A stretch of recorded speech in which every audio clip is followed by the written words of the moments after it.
Bonjour les belles flammes. Aujourd'hui, j'avais envie de faire un partage sur l'étape de la séparation. Parce que je sais que cette étape est la plus douloureuse du parcours de flammes jumelles et que j'avais envie de peut-être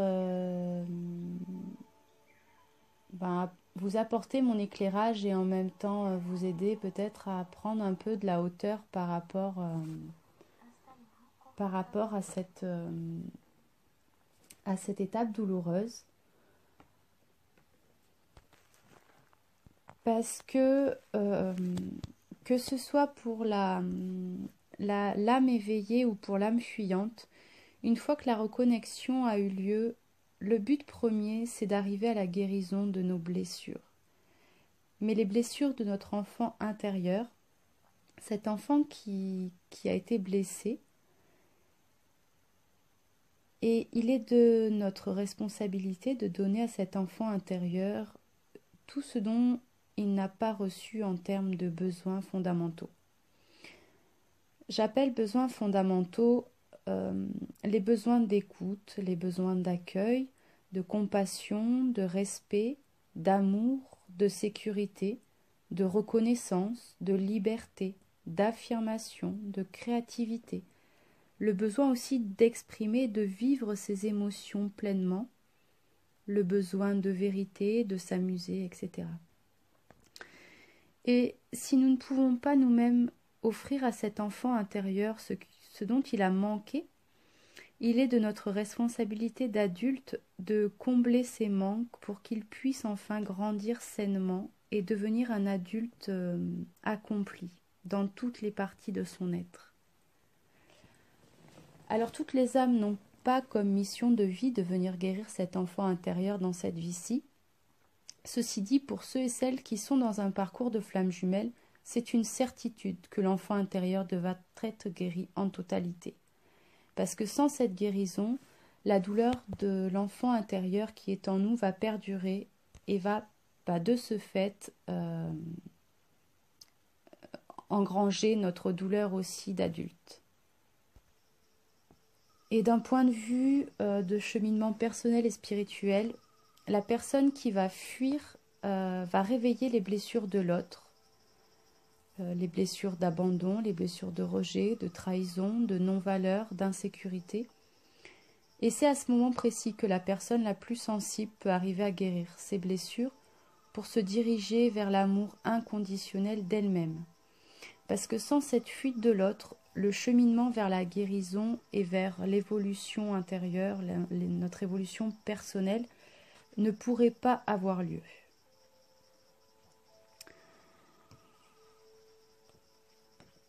Alors, on peut penser que cette histoire de flammes jumelles, c'est un véritable cadeau de la vie. En tout cas, c'est sûr que ça l'est.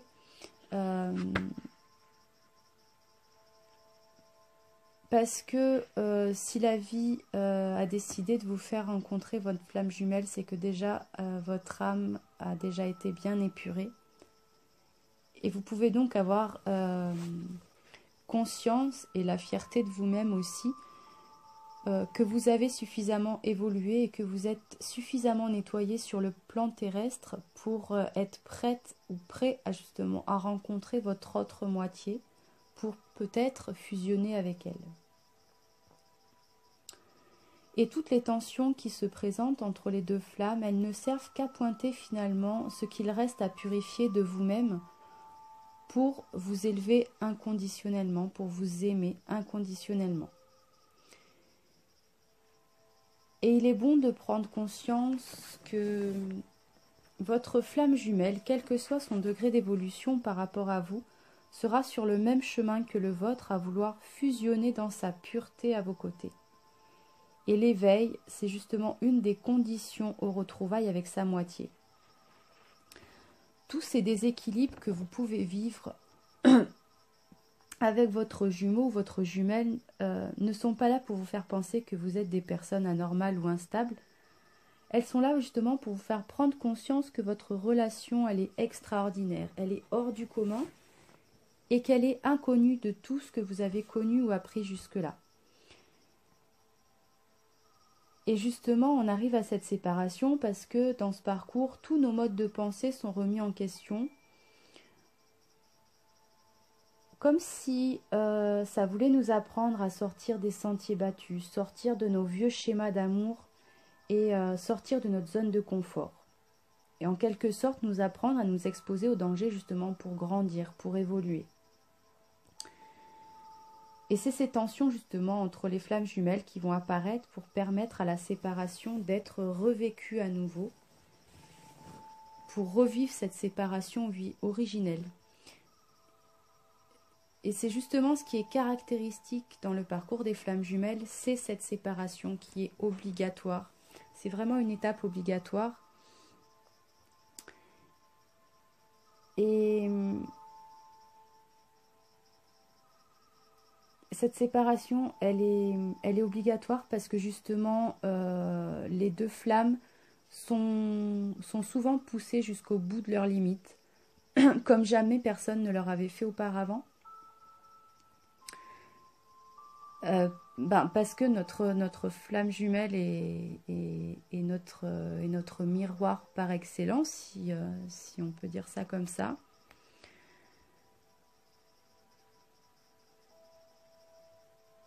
Et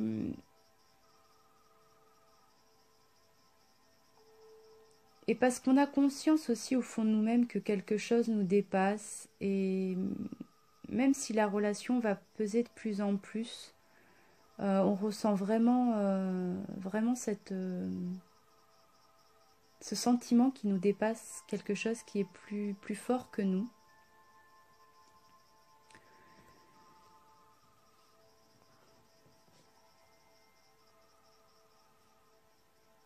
Et ces incompréhensions entre les flammes, ça peut se présenter souvent par de la difficulté dans la communication. Souvent, la flamme la plus éveillée va rester dans une forme de silence justement pour ne pas amplifier les tensions. Et comme les flammes ne se sont pas recroisées depuis des milliers d'années, elles ont justement besoin de reprendre leur marque l'une avec l'autre, un peu comme une redécouverte de soi.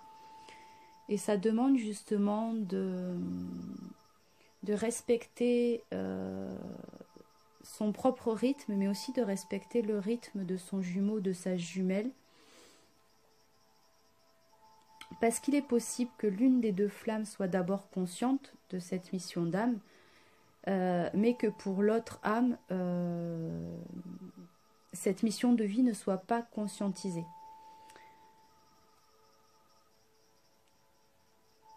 Et il est donc important de prendre conscience dans ce parcours que certaines vérités ont besoin d'être expérimentées et non entendues, parce qu'il y a des choses que l'autre ne sera pas capable d'entendre. Et si vous précipitez trop les choses, votre flamme jumelle va risquer de mal interpréter vos propos et de se replier sur elle-même par peur. Et elle ne cherchera pas ensuite à comprendre la véritable nature de votre lien. Donc le plus important pour la flamme jumelle consciente, c'est vraiment d'accepter les événements comme ils viennent pour permettre à son âme jumelle de retrouver la mémoire de son essence, développer son indépendance affective pour éviter justement de souffrir à nouveau de cette séparation originelle, de ce rejet, de cet abandon. Donc vraiment soyez indulgents envers vous-même et aussi envers votre flamme. Vraiment, toujours dans l'indulgence, dans la bienveillance, dans le non-jugement.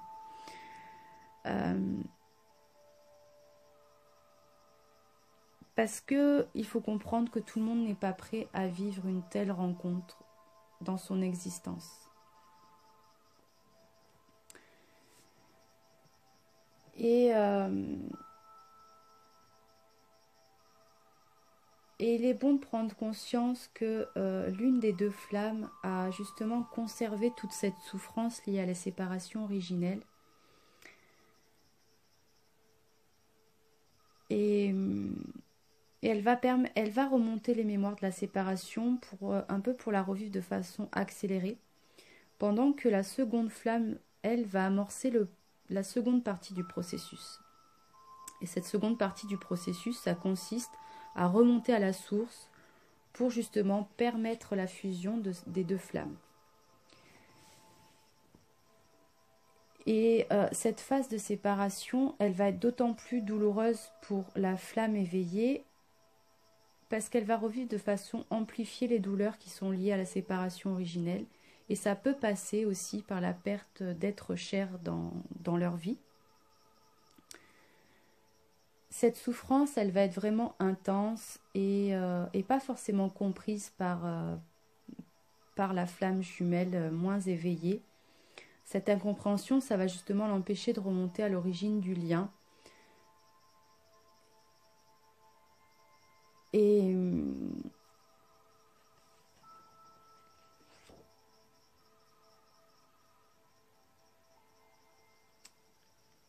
Et cette souffrance qu'elle conserve depuis des années, depuis des milliers d'années même, c'était nécessaire pour lui permettre de reconnaître dans cette vie son autre moitié lorsqu'elle l'a en face d'elle, d'être touchée par ce phénomène d'évidence.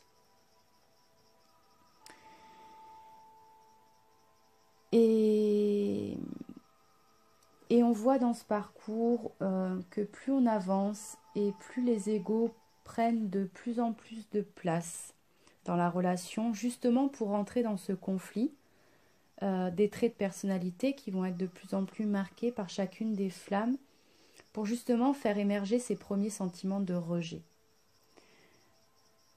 Généralement, le masculin a une importante blessure de rejet et il a une peur panique d'être rejeté. Et lorsqu'il prend conscience de l'intensité du lien qu'il éprouve pour son autre, eh bien son premier réflexe inconscient, c'est de fuir parce qu'il a peur de souffrir. Mais en fait, tout s'orchestre, tout est parfaitement orchestré, tout se met en place, comment dire, tout se met en place à la perfection sur le plan divin, parce que justement cette fuite va permettre à la féminine de se purifier elle aussi de cette blessure de rejet et de se retrouver avec elle-même. Et donc, prendre conscience que lorsque l'un avance dans son intériorité, l'autre il en fait de même, et c'est par ce cheminement intérieur que justement les souffrances profondes, elles vont pouvoir être purifiées.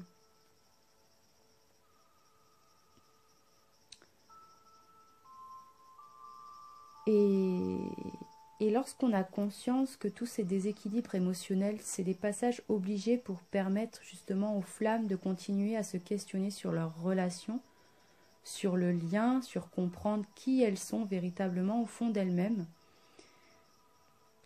on prend un peu de la hauteur par rapport à cette phase de séparation, parce que on a conscience que ce lien, il est immortel, que c'est vraiment pour notre évolution personnelle.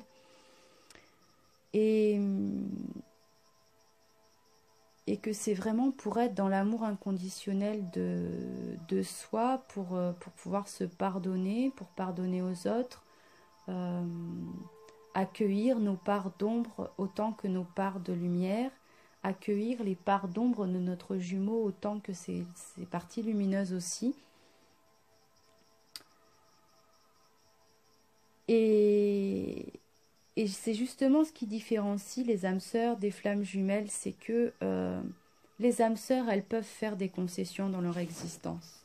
Alors que pour les flammes jumelles, c'est quelque chose de vraiment impossible. Elles ne le peuvent pas. Elles ne peuvent pas faire de concessions parce qu'elles ont besoin d'être véritablement elles-mêmes pour pouvoir se réaliser ensemble après. Ça leur demande donc aux flammes jumelles de vraiment de s'aimer pleinement et d'aimer l'autre dans son intégralité.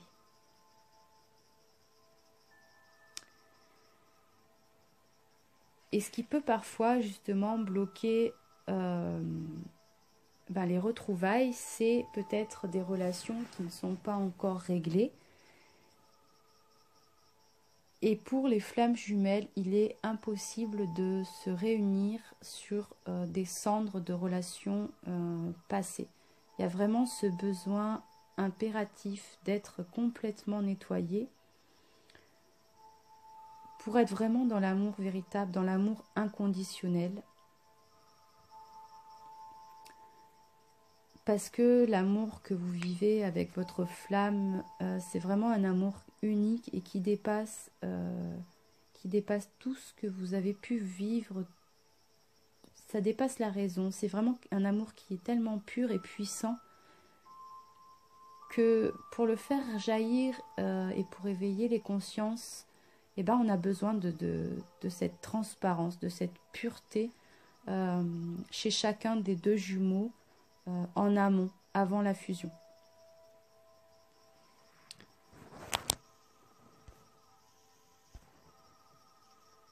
Et en fait, je voulais vous partager le besoin de prendre conscience que, en fait, le but premier de cette séparation, c'est vraiment de s'aimer.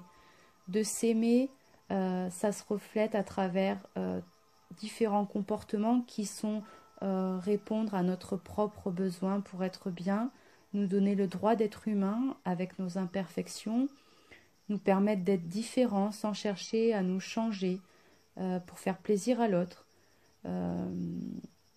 Ça se traduit aussi par le fait de savoir que l'on a encore des blessures qui ne sont pas encore guéries, qui nous font parfois agir de façon contraire à ce que notre cœur désire, mais qu'on est ensuite capable d'aller de l'avant sans nous sentir coupables.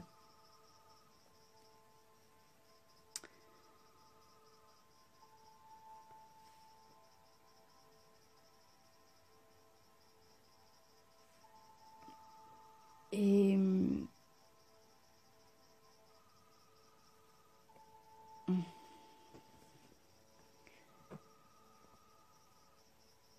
en fait, je voulais que vous gardiez toujours, même dans cette douleur et dans cette souffrance, cette conscience que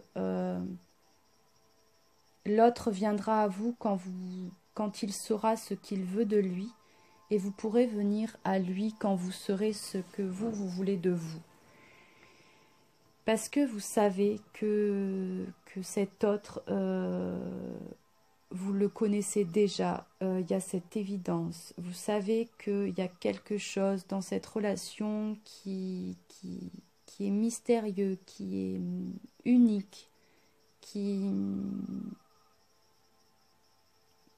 est plus grand, qui est vraiment de l'ordre divin. Et même si vous pouvez des fois avoir tendance à nier ce qui se passe ou à balayer tout d'un revers de la main parce que vous en avez marre, même si certains soirs vous pouvez songer à votre autre avec ce sentiment que vous ne pourrez jamais en être détaché, alors que d'autres soirs vous pourrez effacer tous ces souvenirs parce que vous avez seulement envie d'être dans le moment présent. Un jour, vous trouverez la paix avec vous-même et du coup, vous trouverez la paix avec votre autre aussi parce que vous serez en conscience que cet amour, quoi qu'il arrive, est éternel. Et se poser peut-être les questions suivantes pour vous permettre de prendre de la hauteur. Vous demandez si finalement être heureux, c'était pas finalement une question de choix et si peut-être être heureux, ça partait seulement de votre intention. Votre intention, c'est ce phare qui brille en vous et qui vous guide sur la bonne direction à prendre, sur le bon chemin à suivre. Et même si on ne part pas de suite dans la bonne direction, on s'assure chaque jour de faire un pas de plus dans ce sens-là. Donc vraiment, gardez toujours espoir, ne perdez jamais vos rêves de vue. Et prenez soin de vous jusqu'à l'arrivée. Transformez cette impatience en patience. La patience, c'est lié à la certitude que l'autre s'éveillera un jour, que l'autre va ressentir cette unité. La certitude que que, que vos rêves vont se réaliser. Cette certitude que vos rêves vont se réaliser, ça va permettre de transcender le temps. Parce que lorsque vous attendez quelque chose, que vous espérez quelque chose, que vous espérez que quelque chose se produise, vous êtes dans l'impatience que cela se produise. Alors que si vous inversez la tendance et que vous êtes persuadé que cela va se produire, alors votre impatience va se transformer en patience parce que cette réalité que ça va arriver, eh ben, elle va vous accompagner tout au long de votre parcours. Et même si vous ne savez pas quand cela va arriver, ni comment, ni pourquoi finalement, eh bien vous savez quand même que ça va arriver. Et c'est vraiment prendre conscience dans cette étape de séparation que c'est pas parce que le destin va vous refuser quelque chose à un certain moment de votre vie qu'il va falloir considérer ce refus comme définitif, parce que peut-être que la vie a encore des choses à vous faire vivre pour vous tester. Et en tout cas, ça ne veut pas dire que l'histoire est terminée.